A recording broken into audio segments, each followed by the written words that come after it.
针对南韩电子入境卡的系统，甲咱国来做中国台湾，总统赖清德今仔表示讲，望韩国会当来尊重咱台湾人民的意志，敢会拍算要来禁止韩团来台湾来做还债咧？文化部长李婉是无表态，一直强调讲，韩国人应该是有法度来分辨台湾甲中国的差别。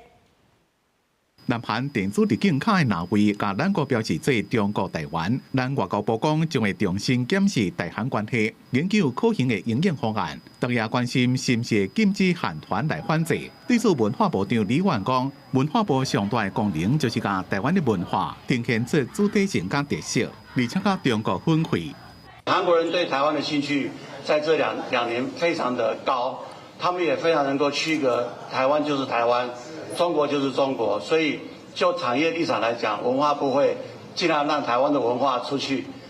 产生文化外交。我相信很多国家都非常清楚台湾的文化跟中国文化的差别。李婉讲，就文化部的立场，台湾甲韩国之间的文化交流比以前加诚多。文青院拄则甲韩国上大的集团签约，未做伙拍以台湾为主的影视作品。 总统赖清德讲，台湾甲韩国的民间交流真密切，经贸往来也真多，希望台韩会当维持友好关系，促进两国各方面的合作。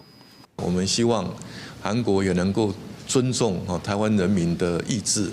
让两国都能够携手前进，稳定区域的和平，同时也能够促进区域的繁荣发展。 对中共解放军最近伫日本、南韩周边进行军事骚扰、相关区域的紧张，赖总统讲这是正无适当的行为，也希望中国爱体现大国的责任，和平无价，战争无人是赢的，和平就要靠各方面来促成。记者综合报道。